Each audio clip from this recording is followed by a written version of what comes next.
Baik, bismillahirrahmanirrahim. Assalamualaikum warahmatullahi wabarakatuh. Yang terhormat Kepala SMA Negeri 3 Salatiga, Bapak Dr. Suyeni Komisi Pendidikan. Yang kami hormati Bapak Ibu Guru SMA Negeri 3 Salatiga yang berbahagia, dan juga Ibu Mahitasari Sarjana Antropologi, calon Gubernur Angkatan 7 Kota Salatiga yang berbahagia pada kesempatan ini. Pastinya salawat serta salam, dan sebelumnya Bapak Ibu, marilah kita panjatkan puji syukur kepada Allah SWT, Tuhan Yang Maha Esa. Pada kesempatan kali ini, di kesempatan yang berbahagia ini Bapak Ibu, dalam suasana hujan, seperti juga kita hari ini akan terhujani oleh ilmu Bapak Ibu, sumber kehidupan yang baik bagi kita semuanya. Di kesempatan kali ini dan suasana yang kehangatan dan penuh kebahagiaan ini, kita bisa hadir berkumpul di ruang pendidikan SMA Negeri 3 Salatiga. Salawat serta salam pastinya selalu disampaikan pada Rasulullah kita, Nabi besar Nabi Muhammad SAW. Bapak Ibu hadirin yang berbahagia, selamat datang kami ucapkan pada acara sosialisasi budaya positif sekolah oleh Ibu Mahitasari Sarjana Antropologi dari SMA Negeri 3 Salatiga yang merupakan calon guru penggerak Angkatan 7 Kota Salatiga pada hari Jumat 20 Januari 2023. Ada slogan yang menarik dari program guru penggerak ini yang akan dilakukan oleh Bu Mahita, Bapak Ibu. Tergerak, bergerak, dan menggerakkan. Nah, itulah yang akan dilakukan oleh Bu Mahita pada kesempatan siang hari ini, Bapak Ibu. Tergerak, bergerak, dan menggerakkan budaya positif yang ada di SMA Negeri 3 Salatiga. Namun Bapak Ibu, marilah kita awali, kita buka acara pada siang hari ini dengan berdoa menurut agama dan kepercayaan masing-masing. Berdoa, disilakan.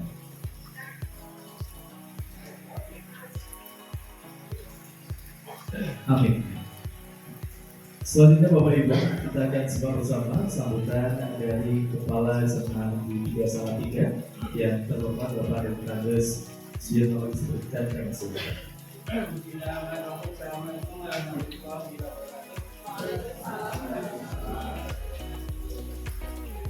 Kemudian Bapak yang saya hormati, namun saja pembukaan ikut yang tepat dan yang maafin kepada Bapak, saya nanti tidak bisa mengikuti kegiatan ini. Sebagai semangat pembukaan, saya mohon izin dan kami harus membahas etis yang sudah selesai. Kepada Bapak, mengucapkan terima kasih kepada pada siang hari ini kami memberikan bicara positif di Indonesia. Dan beberapa waktu lalu kami sudah pernah menyampaikan tentang budaya yang ada di SMA dan dahulu, karena saat ini mulai bergeser. Salah satunya zaman saya dulu awal di SMA Negeri 3 Salatiga itu ada budaya menyapa bagi bapak ibu guru yang hadir di belakang. Itu menyapa ada yang hadir di dulu. Jadi siapa yang hadir dulu kebetulan menempati tempat duduknya, tapi yang hadir di belakangnya itu yang menyapa sambil berkeliling, sambil bersalaman. Itu termasuk salah satu budaya yang ada. Tapi saat ini biasanya mulai berkurang, mulai hilang. Saya perhatikan teman-teman datang di ruang guru itu ya datang duduk di tempat duduknya ada, nggak menyapa temannya gitu. Dan di sini kaitannya dengan budaya itu sebenarnya banyak sekali, termasuk budaya malu. Dan saat ini dikatakan mulai berkis, misalnya kejadian lalu kalau datang terlambat, bukan akan kita kalau terlambat itu maaf benar nanti tidak mengatakan maka setelah panggilan dulu ya saya memperhatikan itu kalau yang absen itu, apalagi yang itu kalau tidak telat atau terlambat itu katanya sih telat gitu kan, rasa itu kan mencerminkan apa isi hatinya. Jadi ini yang kadang kita pupuk kembali ada budaya positif itu bisa berkembang. Banyak sekali yang bisa dilakukan berkaitan dengan adat timur. Karena orang Indonesia itu bukan oleh orang asing itu dipandang sebagai adat timur. Tetapi perilaku ini yang orang Indonesia itu tidak bisa menjaga kadang kita berdosa. Katakanlah budaya semu, kita ketemu teman itu semu aja akan susah. Beda orang Jepang itu budayanya kan mesti mengumpulkan dada kalau ketemu orang lain. Itu masih sampai sekarang, sampai generasi muda pun masih bisa terjadi. Tapi kalau di Indonesia kan susah. Ini budaya salam sapa, senyum salam sapa aja kan kadang susah kita kembang. Dan mudah-mudahan kami berharap Bumaita nanti sebagai guru pembina mudah-mudahan bisa menjadikan contoh pada pengalaman kami. Betul kita membuatkan semangat sebuah sistem, sebuah budaya yang bisa kita kenal biasanya dan baik kaitan dengan budaya positif dan budaya sosial, budaya kerja dan sebagainya. Banyak yang bisa kita pupuk yang bisa kita kembangkan di Ibu dan Bapak. Mudah-mudahan Ibu dan Bapak yang itu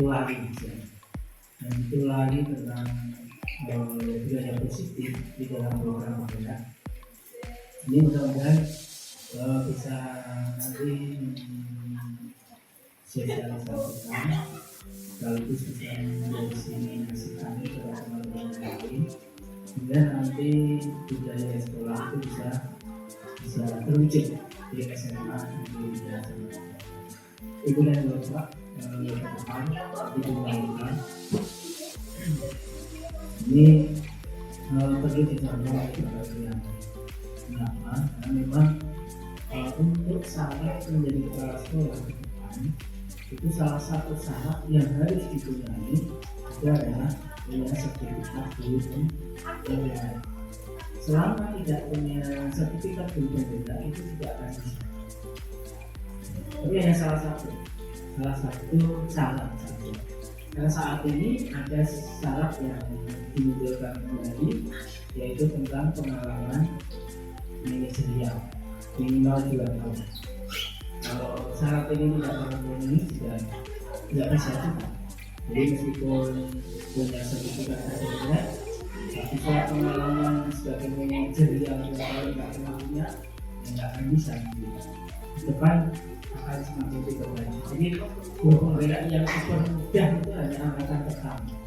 Jadi angkatan berikutnya dia mulai dibuatkan aturan. Kalau perlu ya mulai dari aturan ke suasana ya.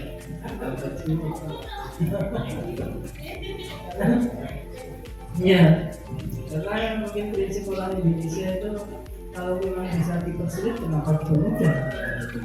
Tapi bedanya sama iklan. Jadi mudah-mudahan di seperti kalau saya setiap bulan menandatangani SKP Ibu dan Bapak itu saya tidak pernah cek dulu, tidak pernah. Pokoknya di sini minimal 10 bulan tanda tangani dulu saya pernah tanda tangani 10 bulan karena apakah kalau kurang dari lapangan kan ada dampaknya, PPP akan dikurangi dan lain-lain begitu kan. Ini saya lihat 86 Ibu kalau ini sering izin ambil so absen kalau hilang baca ulang ke kekomennya boleh ngarang-ngarang rumahnya kau jawab absen soalnya kekomennya kekomennya tadi bayar lunas balik ternyata kekomen jam apa tunggu bayarnya saya sekolah.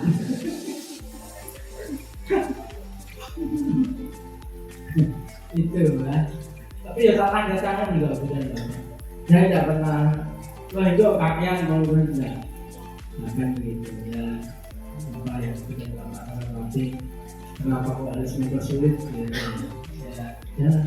Kalau saya itu yang penting bapak itu kalau ada keperluan itu pamit, sehingga saya tahu kemana itu berapa.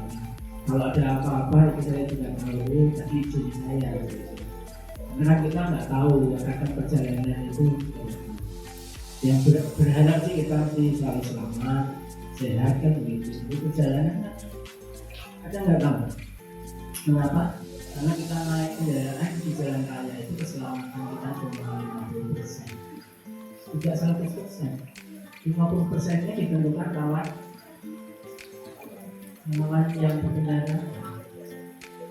Ibu dan bapak mungkin kalau ingat dulu Bu Eni Handari, dulu bersama kita suaminya Bu Eni Handari. Saya baru awal jadi pas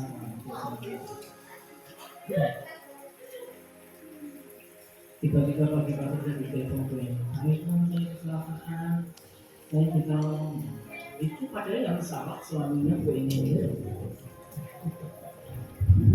Ibu Eni Handari dan suaminya itu perjalanan dari Ungaran mau menuju ke Lantai, rumah dari sekolah, baru sampai depan bypass Salatiga itu, benda mobil yang dari arah barat itu sampai menyeberang jalan di sebelah, sampai di depan SMP Sultan Pata. Jadi mobil yang ditabrak itu kan mobil baru dari Pajero baru berarah dari timur di depan Sultan Pata. Dia kan betul jalannya. Gue ini yang salah dari sana tuh tabrak. Rusak. Sampai kendaraannya ditahan, orangnya sebenarnya mau ditahan gitu. Dari telepon gue ini, terus saya urus gue ini dan suaminya bisa melanjutkan sampai Klaten. Tapi mobil Pajero yang tidak salah, yang malah jadi jaminan di Poltas. Jaminan aku itu dosa.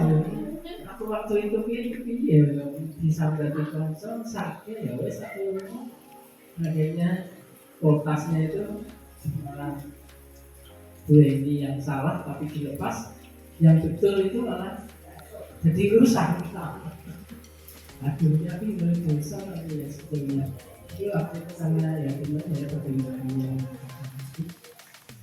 Dan yang akan kita jadi kemudian bapak mudah-mudahan memang di sekolah kita ini perlu bagi berbagai aspek dan saya yakin bahwa perbaikan yang kita lakukan saat ini itu tidak akan bisa kita nikmati sampai dengan saya pensiun, karena waktunya tidak singkat, sehingga nanti kalau semua program yang saya jalankan ini tidak diubah dengan kepala yang baru, itu mungkin baru akan kita tuai. Nanti keberhasilannya ya berjuangkan 25 dan seterusnya. Mudah-mudahan pergerakan ini nanti khususnya yang kaitannya dengan penerimaan mahasiswa baru BPN tahun ini mudah-mudahan tidak bisa ada hasil yang lebih begitu. Jadi mudah-mudahan yang lain nanti secara bertahap dan kita bersama-sama termasuk budaya. Itu saja dari Bapak yang bisa kami sampaikan. Terima kasih dan selamat kepada pemerintah yang pada hari ini nanti bisa mengeluarkan pada teman-teman untuk budaya positif yang bisa dikembangkan di sekolah. Kita tidak perlu berpikir sekolah pemuda atau tidak, karena memang semua sekolah nanti menjadi sekolah budaya. Semua sekolah akan menjadi sekolah pemuda. Sebetulnya SMA 3 ini sudah ditawari untuk menjadi sekolah pemuda kedua sekolah pemuda. Namun kemarin saya sempat menolak, nggak usah saja. Kalau nanti SMA 3 ditunjuk langsung sekolah pemuda dua lagi, lah saya mesti dipindah. Ya 1 tahun mesti pindah. Dengan nasib sekolah-sekolah yang bukan nggak 4 tahun ya. Oh, sendiri pengawas di musik yang dari Solo itu kepala SMA 1 Surakarta. Kalau menyebut saya itu sering iya Pak ya, nasib izin rapi halus ya. Rapi halus dan kartu lain nggak bisa gini orang dia sudah kalau dulu ikut rapi halus ini bukan masalah prestasi yang diperoleh tapi hanya rasa kerja yang tidak mencukupi ya kan di udah bukan karena prestasi yang diperoleh itu saja dengan Bapak. Terima kasih Bapak sudah berlangsung untuk menjalani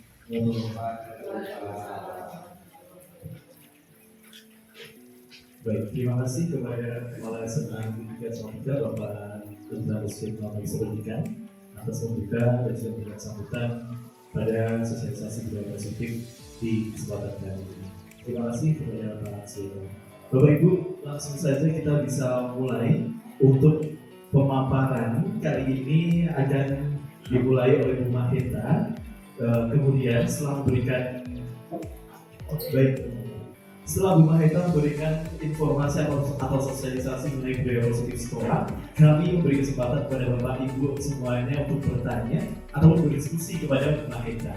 Nah, langsung saja Bapak Ibu, inilah dia sosialisasi budaya positif sekolah oleh Ibu Maheta Sari, Sarjana Antropologi, calon guru penggerak angkatan 7 Kota Salatiga. Kita beri tepuk tangan Bapak Ibu semuanya.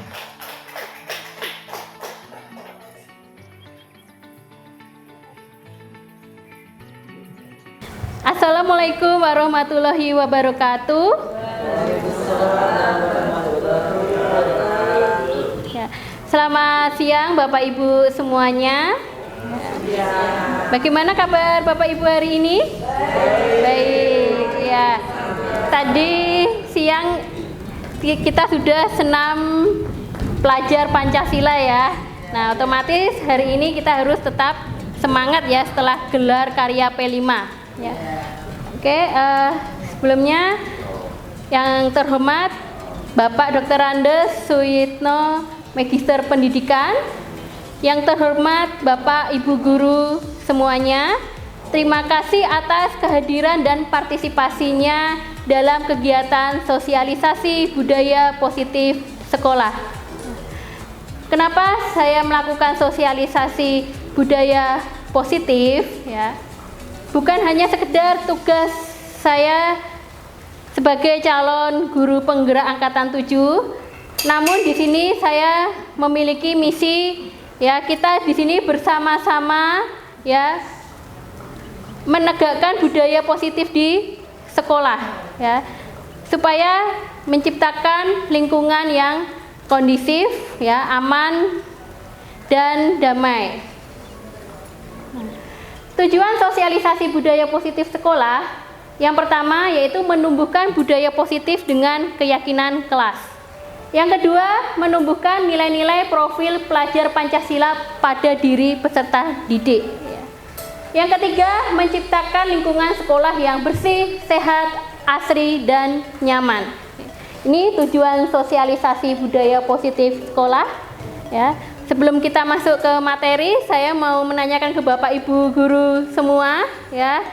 Jika Bapak Ibu ya di dalam kelas atau di luar kelas melihat siswanya ya membuat ulah atau membuat permasalahan, apa yang Bapak Ibu guru lakukan? Menegur. Oke, mungkin ada siapa lagi?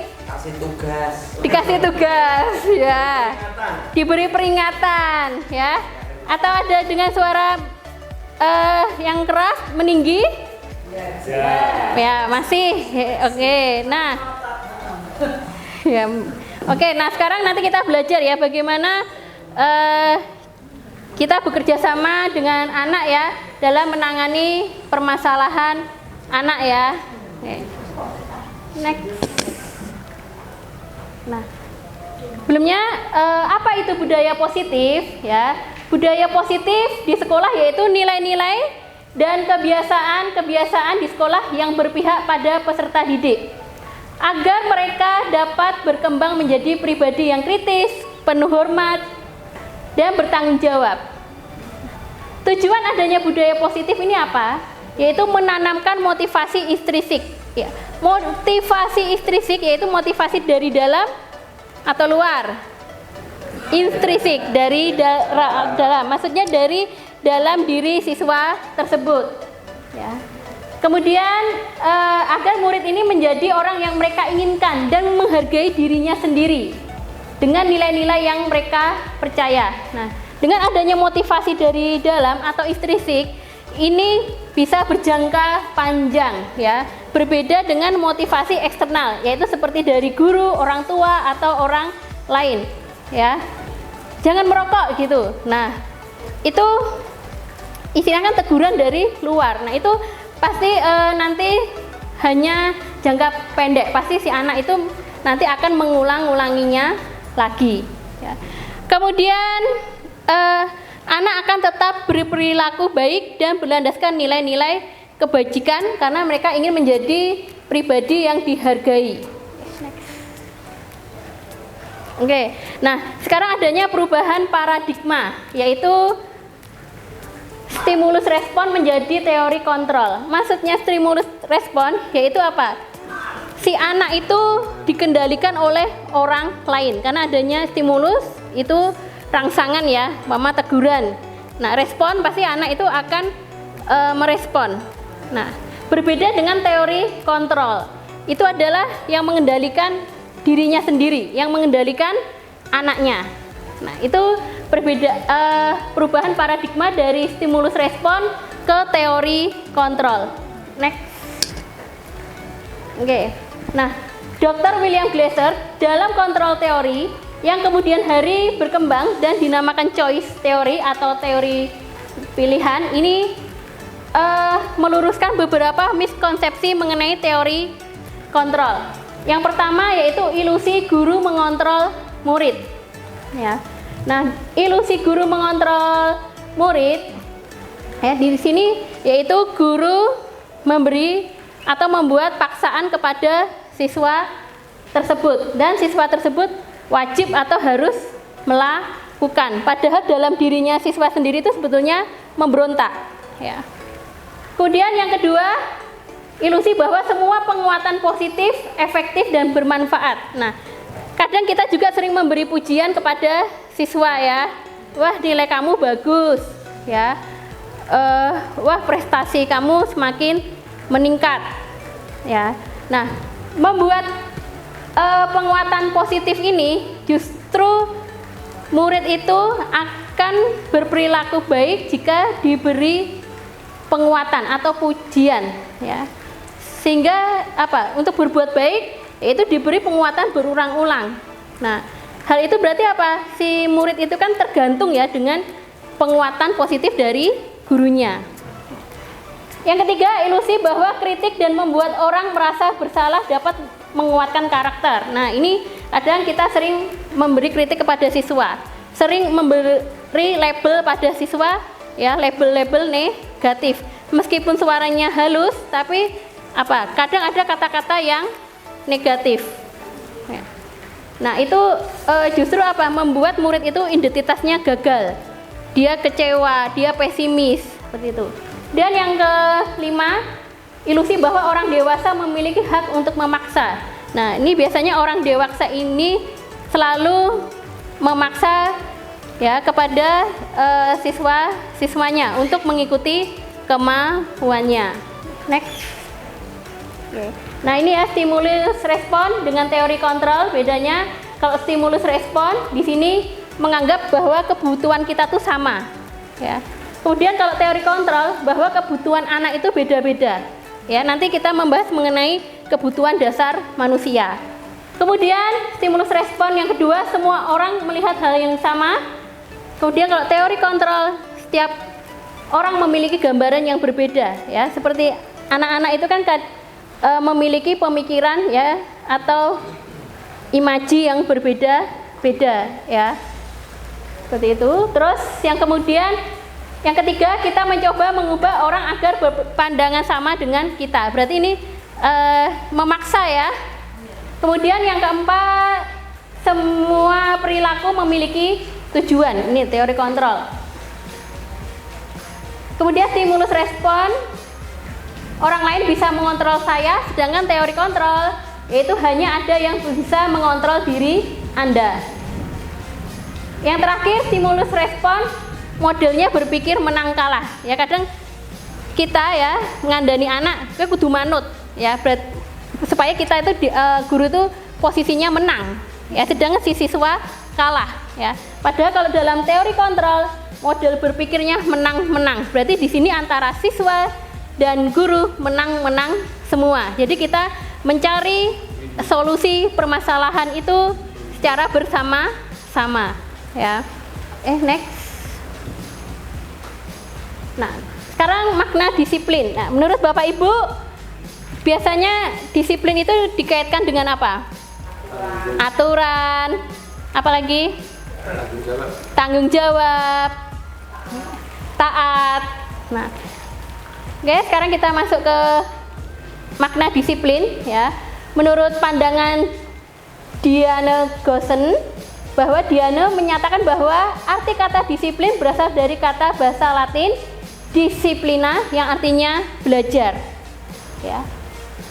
Kemudian kata disiplin juga berasal dari akar kata yang sama dengan disipil atau murid atau pengikut. Seseorang yang memiliki disiplin diri berarti mereka bisa bertanggung jawab terhadap apa yang dilakukannya karena mereka mendasarkan tindakan mereka pada nilai-nilai kebajikan universal. Next. Oke, nah di sini Ki Hajar Dewantara ya, bahwa untuk mencapai kemerdekaan ya atau menciptakan murid yang merdeka itu bagaimana sih? Nah, menurut Ki Hajar Dewantara, untuk menciptakan murid yang merdeka, syarat utamanya yaitu disiplin yang kuat ya. Sebetulnya muridnya yang tidak hanya murid yang bahagia ya.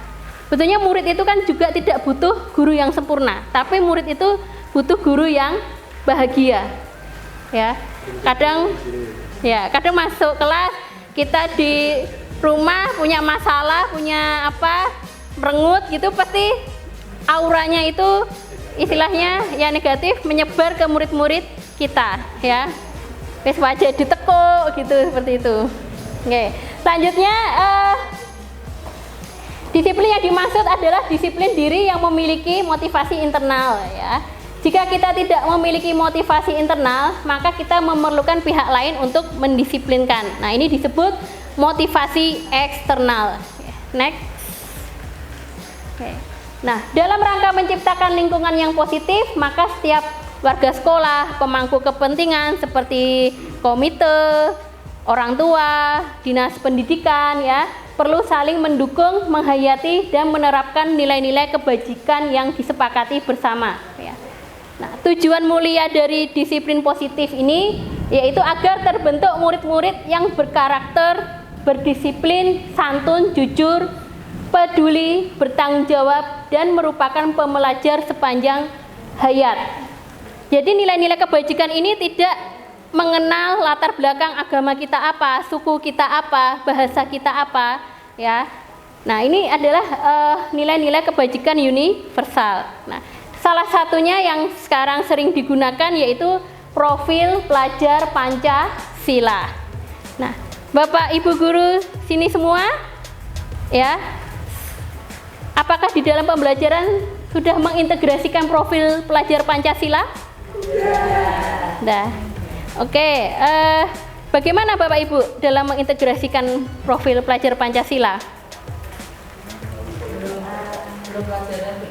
Belum ya, oke, berdoa, kemudian apa lagi? Membantu temannya. Ya, membantu teman, saling tolong menolong. Nah, oke ya, gotong royong. Nah, supaya kita soal nggak bisa gotong royong. Gotong royong itu namanya nyontek ya. Oke, ini istilahnya ya, saya membagi pengalaman saja ya, supaya anak itu tidak hanya mengingat mengenai profil pelajar Pancasila, tapi bisa menghayati, bisa menerapkan. Nah, biasanya kalau awal-awal mula pelajaran ya, itu ada tepuk profil pelajar Pancasila. Mungkin di sini Bapak Ibu guru semua sudah pernah tepuk profil pelajar Pancasila? Belum. Oke, sekarang kita bersama-sama semua ya, Bapak Ibu guru berdiri semua ya. Oke. Ya. Kalau dulu kita mengenal dengan tepuk PPK. Ya, sebelum profil pelajar Pancasila kan ada apa? Tepuk PPK. Oke. Jadi setiap jeda itu kita tepuk ya. Ya, tepuk profil pelajar Pancasila. Beriman, bertakwa, berakhlak mulia, berkebinekaan global, gotong royong,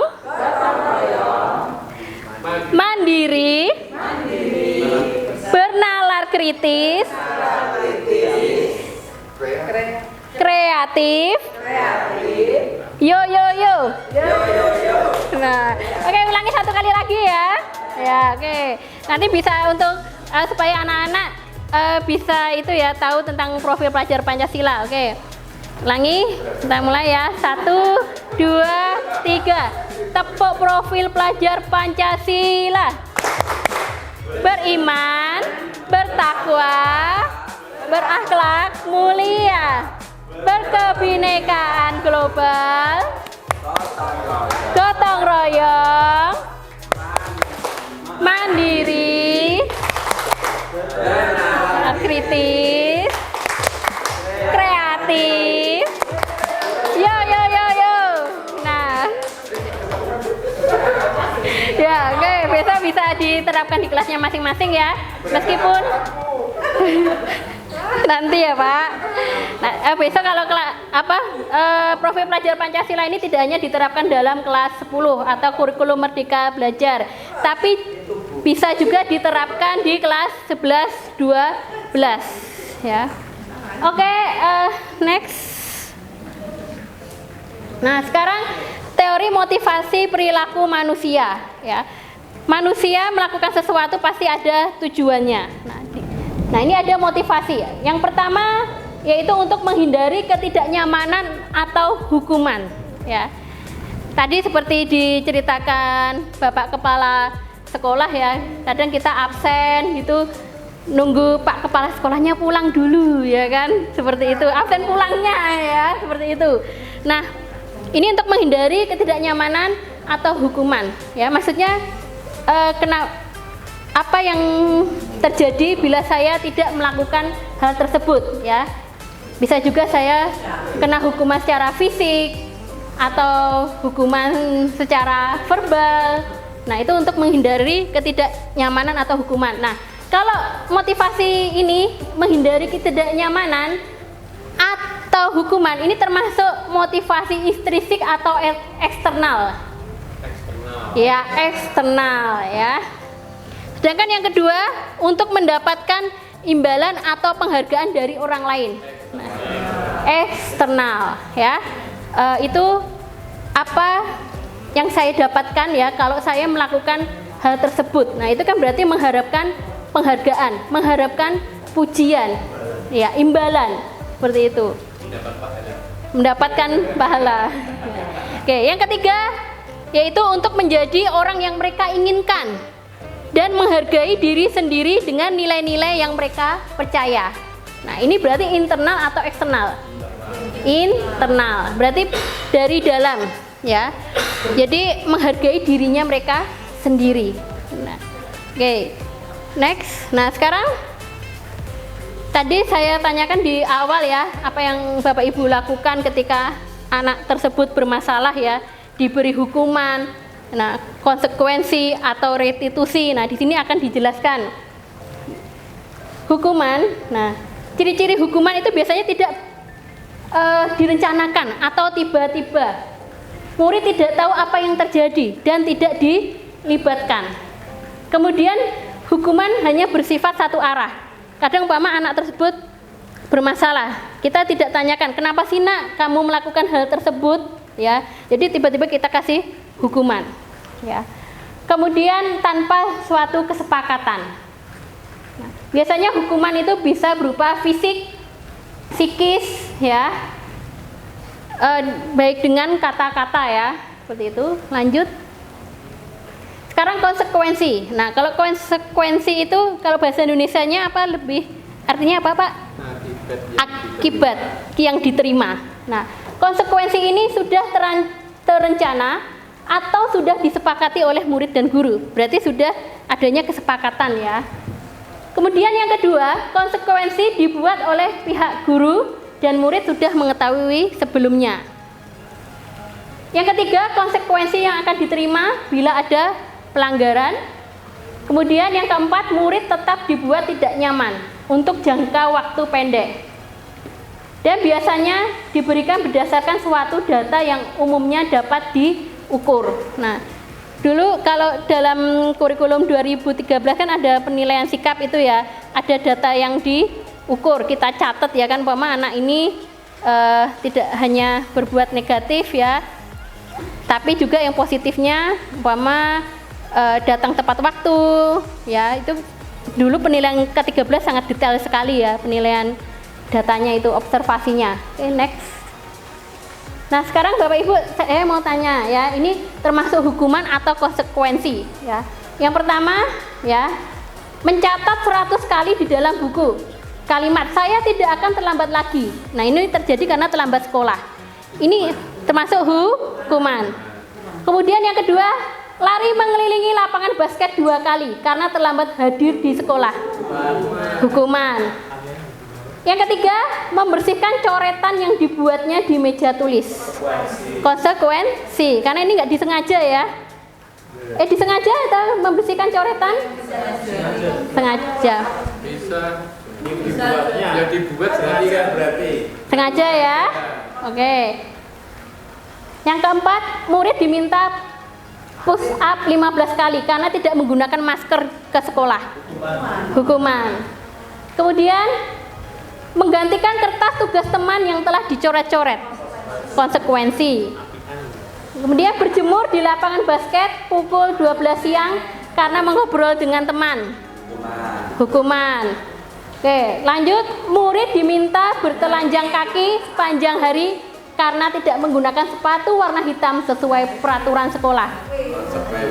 Berarti konsekuensi, karena kan di peraturan sekolah murid itu wajib menggunakan sepatu hitam ya. Oke, next. Nah, kadang kita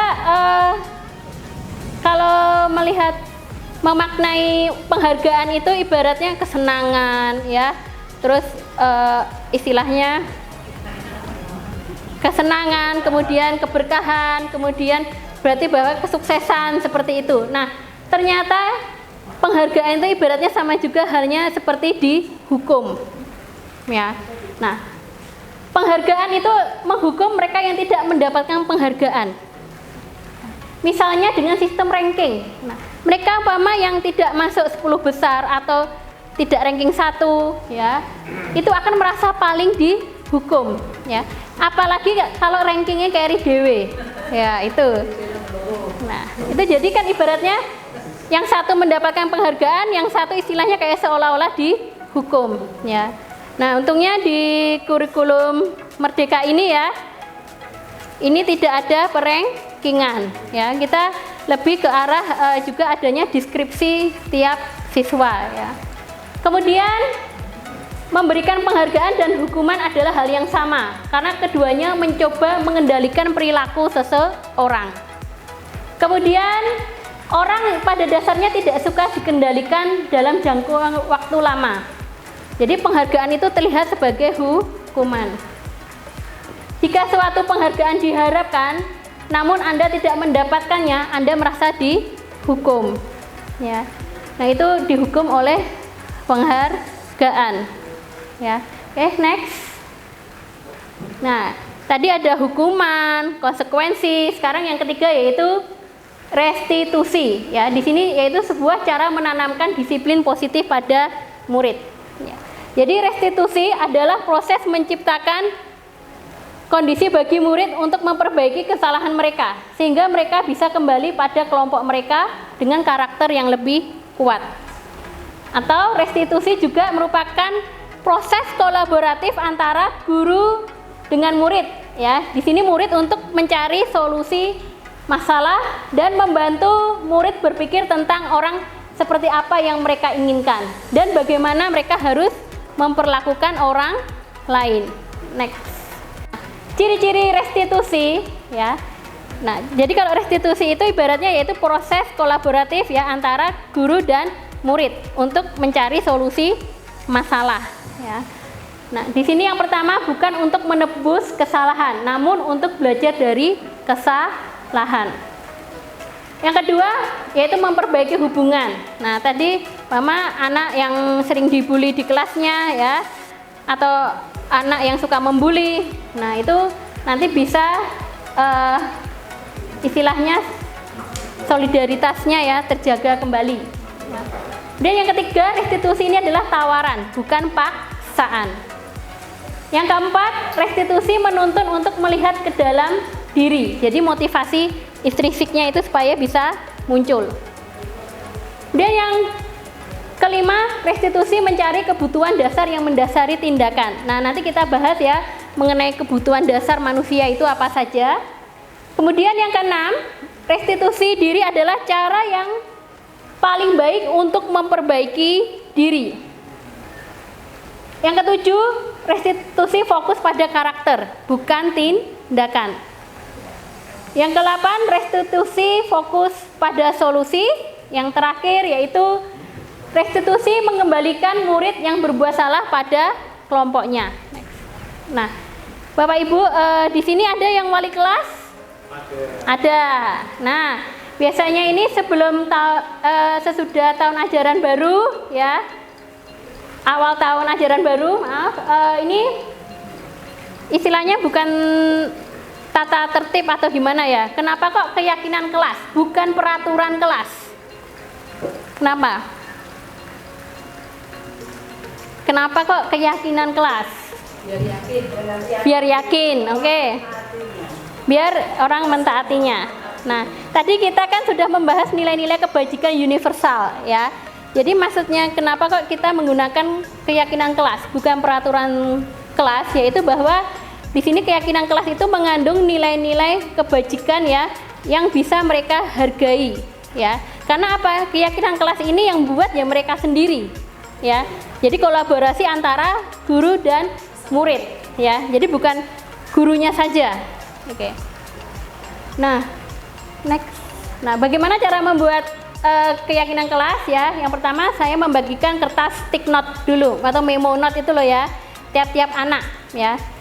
Silahkan kalian curah pendapat ya, agar kelas ini tertib ya dan aman. Apa yang kalian inginkan, apa yang kalian yakini, gitu. Ditulis.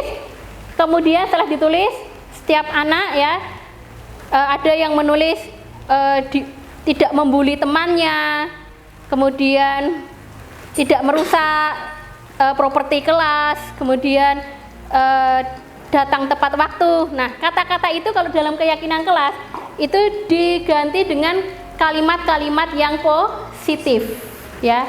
Yang pertama tadi tidak membuli temannya. Berarti kalimat yang positifnya bagaimana? Yang mengandung nilai-nilai keyakinan. Ya, saling menghargai antar teman. Terus kemudian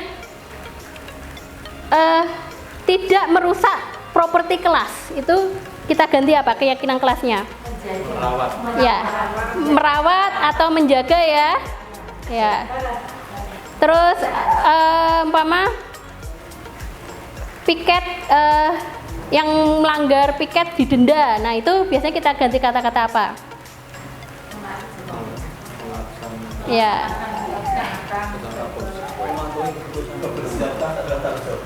Ya, ada yaitu nilai tanggung jawab ya. Istilahnya menjaga kebersihan kelas ya. Jadi kita menggunakan kalimat-kalimat yang positif. Nah, ini kalau dalam kurikulum Merdeka ya, ini kita membuat keyakinan-keyakinan kelas. Untuk yang kurikulum 2013 pun bisa ya. Terus kemudian setelah ditempel di dinding, next. Nah, kita guru mengelompokkan. Nah, kan ada yang tidak membuli, terus ada yang kerjasama, ada yang ini kita kelompokkan, kayak datang tepat waktu, kemudian itu berarti apa? Menghargai waktu. Ya itu kita kategorikan, karena keyakinan kelas ini jangan banyak-banyak ya, seperti itu, malah nanti kalau banyak keyakinan kelas malah siswanya lupa ya. Oke, next. Oke, ini contoh keyakinan kelas ya, ini ya. Yang pertama, selalu bersyukur, berdoa setiap awal dan akhir pembelajaran. Yang kedua, menghargai waktu. Yang ketiga, menjaga ketertiban kelas. Yang keempat, menjaga kebersihan diri dan kelas. Yang kelima, menghargai sesama. Yang enam, yaitu saling bekerja sama. Ya, next. Nah, ini ya kebutuhan dasar manusia yang tadi saya ucapkan ya. Yang pertama yaitu yang tengah-tengah itu ada survival, yaitu apa? Kebutuhan bertahan hidup. Nah, ini yang pasti Bapak Ibu di sini memiliki kebutuhan dasar ya. Survival atau bertahan hidup itu biasanya kaitannya dengan kebutuhan fisik ya. Seperti makan, minum, pakaian, ya, rumah. Nah, itu adalah kebutuhan survival. Kemudian yang itu ada tanda love, yaitu cinta kasih atau diterima. Ya, ini adalah mengenai kebutuhan kasih sayang. Kemudian yang ketiga, penguasaan. Ini gambar bintang ya. Biasanya ya penguasaan ini anak itu ingin menguasai sesuatu, dan biasanya ciri-ciri anak ini biasanya ingin menjadi pemimpin, ingin menguasai ya. Kemudian ada gambar kupu-kupu, kebebasan. Nah, kebebasan ya di sini maksudnya apa? Yaitu anak-anak di sini ya aktualisasi ya, ingin bebas mengekspresikan diri ya. Nah, pada kurikulum Merdeka ini kan kita ada pembelajaran diferensiasi ya kan. Jadi anak-anak ya bebas ya dalam berkarya. Jadi kita tidak menjudge, kamu harus ini, kamu harus itu. Jadi sesuai dengan bakat minatnya masing-masing, sesuai dengan kodratnya ya. Kemudian belum. Yang terakhir yaitu kebutuhan kesenangan ya. Ya, happy ya, kenikmatan, kemudian menganggap bahwa belajar itu adalah senang. Jadi ibaratnya kayak main game itu loh, happy ya. Anak-anak main game itu kan yang dicari apa sih? Kebutuhan kesenangan. Oke, next. Oke, ini ada contoh kasus ya. Ibu Ika, ini guru wali kelas 11 IPS di SMA Pelita Hati ya, sedang bingung melihat ulah si Doni ya. Nah, beberapa anak di kelas 11 IPS telah datang padanya dan mengeluhkan Doni yang seringkali meminta bekal makanan pada temannya dengan paksa. Nah, jika Anda menghadapi situasi seperti Ibu Ika, apa yang akan dilakukan? Gimana? Ini ada seorang anak sering istilahnya malak ya makanan ini. Nah, apa yang Bapak Ibu lakukan jika mengajak Doni berbicara terlebih dahulu? Ya, oke, mengajak Doni berbicara terlebih dahulu. Nah, pasti untuk apa? Mengetahui alasan ya. Nah, menurut Anda kira-kira apa alasan Doni melakukan hal itu? Nah, kita cek dulu kebutuhannya Doni itu berarti yang mana ini? Meminta makanan. Berarti kebutuhan mana yang kurang dari Doni? Makan tadi masuk ke dalam apa? Ya, bisa ya. Oke, kalau kita analisis satu-satu, kalau kebutuhan survival memang tadi Doni mungkin bekalnya kurang atau tidak dibawahi bekal oleh orang tuanya. Kemudian kalau ada kebutuhan kasih sayang ya atau cinta ya, mungkin nanti kalau gurunya melaporkan kepada orang tua, nah jadi orang tuanya bisa memperhatikan si Doni. Kemudian ada kebutuhan kesenangan. Nah, kok iso seneng malah malai. Nah, itu apa? Melihat dari teman-temannya yang diambili, dimintai makanan, ketok wajah nesu, cemburut, lucu. Nah, itu bagi Doni itu malah seneng ya kan. Biasanya kalau anak ngerjain temennya atau mengusili temannya atau meminta sesuatu, ya itu ada rasa kepuasan atau kesenangan. Oke, next. Oke, next. Oke. Nah, sekarang dunia berkualitas. Dunia berkualitas ini adalah tempat khusus dalam pikiran. Tempat Anda menyimpan gambaran representasi dari semua yang Anda inginkan, ya. Berarti merupakan tempat khusus dalam pikiran. Nah, dunia berkualitas di sini juga murid juga mempunyai dunia berkualitas. Jadi yang isinya apa yang diinginkan oleh murid tersebut. Next.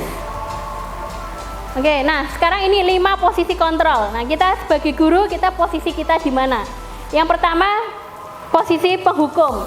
Nah, di sini biasanya ciri-cirinya nada suaranya tinggi, mata melotot, jari menunjuk-nunjuk, menghardik. Nah, contohnya terlambat lagi, pasti terlambat lagi. Ya. Biasanya dampaknya apa? Murid biasanya marah, dendam, ya, atau bersifat agresif. Next. Posisi yang kedua yaitu pembuat merasa bersalah. Di sini biasanya nadanya suara memelas, ya, merapat pada anak, ya. Contohnya, adik kamu ini bagaimana ya? Kamu sudah berjanji dengan ibu tidak akan terlambat lagi. Tapi kenapa kamu senang sekali mengecewakan, ya? Nah, terus kemudian hasilnya apa? Murid di sini merasa bersalah, ya. Bersalah telah mengecewakan bapak atau ibu gurunya. Next.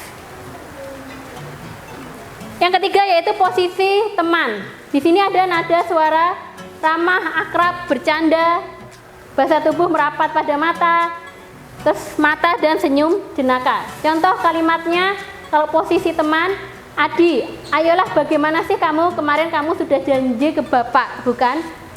Karena apa terlambat lagi? Ya. Ini kalau guyang-guyu ya, seperti itu. Nah, hasilnya apa? Di sini murid memang merasa senang dan akrab pada guru. Namun apa?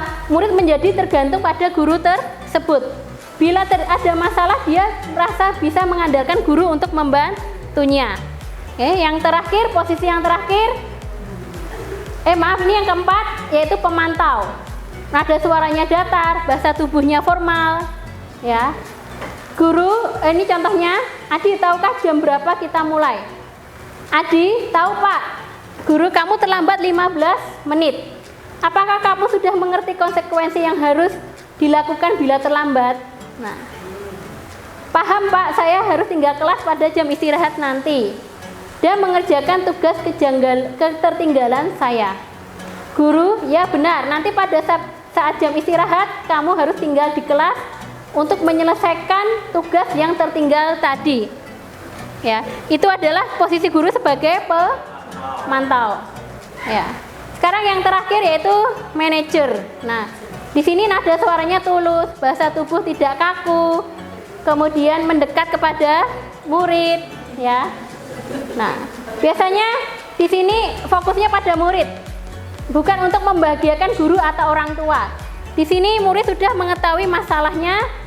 Kemudian guru dan murid di sini sama-sama mencari jalan keluar permasalahannya. Ini adalah posisi manajer. Ya, saya sekarang mau tanya ke Bapak Ibu guru semua. Di sini kita introspeksi ya. Bapak Ibu selama ini posisinya apa? Teman. Sebagai teman. Yang lain posisinya sebagai apa? Teman. Teman. Ya, teman semua? Sahabat. Manajer, teman, ya. Pak Budi apa posisinya? Manajer. Teman, ya. Jadi rata-rata di sini semua teman. Oke, nah sekarang kita secara bertahap ya, kita besok ibaratnya kita bisa menjadi posisi sebagai manajer, ya. Oke, next. Nah ini segitiga restitusi, ya. Bagaimana cara kita mencarikan solusi dalam permasalahan anak, ya. Yang pertama yaitu validasi tindakan yang salah, ya. Di sini biasanya yang kita tanya, adakah cara yang lebih efektif untuk mendapatkan apa yang kamu butuhkan? Ya. Kamu tentu punya alasan. Mengapa kamu ini loh, yang menstabilkan identitas dulu. Setiap orang pasti melakukan kesalahan. Kamu bukan satu-satunya yang pernah melakukan ini. Nah, itu yang menstabilitaskan identitas. Kemudian yang kedua, langkah kedua yaitu validasi tindakan yang salah. Yang pertama, adakah cara yang lebih efektif untuk mendapatkan apa yang kamu butuhkan? Kemudian alasan mengapa kok kamu melakukan hal tersebut. Nah, itu adalah kita cek dulu kebutuhan apa sih siswa yang kurang. Kebutuhan kasih sayang atau kebutuhan survival, ya. Seperti itu. Dan yang terakhir, segitiga restitusi yaitu menanyakan keyakinan, ya. Contohnya nilai-nilai apa sih yang kita telah sepakati? Tadi kan sudah ditulis di keyakinan kelas ya, nilai-nilainya. Kemudian kamu ingin menjadi orang seperti apa? Ya, itu yang terakhir yaitu menanyakan keyakinan. Nah, ini salah satu contoh ya dokumen saya melakukan segitiga restitusi. Oke, videonya. Yang video kanan. Ya. Nah, ini ada salah satu anak yang pada waktu jam istirahat kemudian terlambat masuk kelas melompat lewat jendela. Ya. Nah, itu. Ya. Itu kalau jendela itu masih mending ya. Dulu pernah yang di tembok belakang itu lebih tinggi lagi ya. Ya, itu. Nah, kemudian kita tanyai ya, kita melakukan segitiga restitusi. Yang pertama yaitu menstabilitaskan identitas ya, seperti bahwa manusia di dunia ini tidak ada yang sempurna. Kemudian yang kedua yaitu memvalidasi tindakan ya, seperti alasan kenapa sih kamu melakukan hal tersebut ya, atau takut terlambat atau bagaimana. Yang ketiga ya, kita menanyakan keyakinannya tentang keyakinan kelas ya yang telah dibuat ya. Nah, masih ingat enggak kamu keyakinan kelas yang telah dibuat? Next. Nah, oke. Sekian Bapak Ibu semuanya. Oke, saya kembalikan ke moderator. Terima kasih, kita beri tepuk tangan sekali lagi Bapak Ibu semuanya untuk Bu Maheta.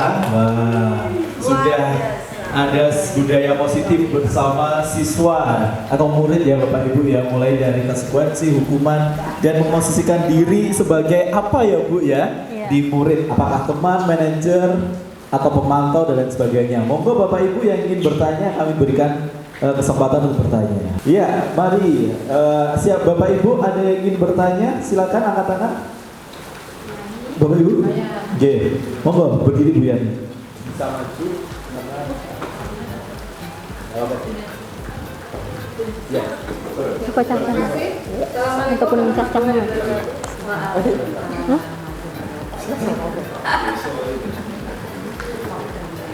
Terima kasih waktunya. Kami ingin menanyakan untuk Bu Mahita kaitannya dengan keyakinan kelas. Apakah memang kalau keyakinan kelas itu per kelas berarti kan dari kesepakatan anak-anak yang ada di kelas itu. Nah, bagaimana dengan untuk keyakinan sekolah? Tentu sekolah punya landasan atau punya dasar bahwa sekolah pun juga harus memiliki keyakinan untuk sekolahnya. Kalau yang kelas kan tadi mungkin kaitannya hanya dengan anak di kelas itu. Nah, bagaimana dengan keyakinan yang ada di lingkungan sekolah yang mencakup semua warga sekolah dan apapun yang ada di sekolah ini. Siapa lagi? Satu lagi. Terima kasih Bu Yani. Satu lagi, monggo Bapak Ibu ingin bertanya, angkat tangan. Silakan. Bu Dian atau Bu Ani, monggo Pak Solikin. Monggo Bapak Ibu ada yang ingin bertanya, silakan. Angkat tangan, monggo Bu Ani.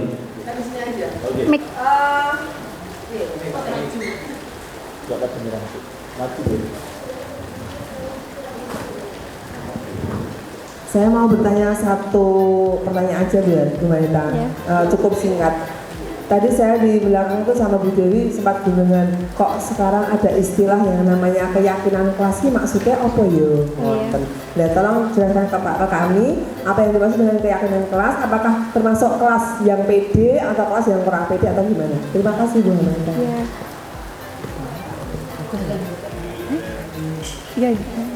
Terima kasih Bu Ani dan juga Bu Yani yang sudah bertanya. Langsung saja Bu Maheta ya, yang pertama dari Bu Yani. Bagaimana kalau keyakinan sekolah itu apakah sama dengan keyakinan kelas? Bagaimana cara menyusunnya atau Bu Yani? Ya, monggo. Ya, baik, terima kasih Bu Yani. Saya akan memberikan jawaban. Nah, keyakinan kelas itu tidak hanya di kelas saja, namun juga ada yang namanya keyakinan sekolah. Nah, di sini keyakinan sekolah yang dilibatkan adalah seluruh warga sekolah, dari kepala sekolah, guru, karyawan, siswa, orang tua. Nah, biasanya kalau kita membuat keyakinan sekolah, kita kaitkan dengan branding sekolah kita. Nah, seperti brandingnya SMA Negeri 3 Salatiga apa? Yang menonjol yang berkaitan dengan adiwiyata. Ya, contohnya yaitu umpama peduli lingkungan. Nah, sekolah kita ini kan luas ya, 5,3 hektar. Nah, peduli lingkungan ya, saling menjaga lingkungan, saling menjaga keindahan, terus menjaga properti sekolah ya. Kadang kan anak-anak itu ada yang merusak ya, masih dirusak barang-barang sekolahan ya. Jadi keyakinan sekolah itu tetap ada. Jadi kita kaitkan juga dengan istilahnya keunggulan sekolah kita ya. Sekolah kita kan di sini termasuk sekolah adiwiyata.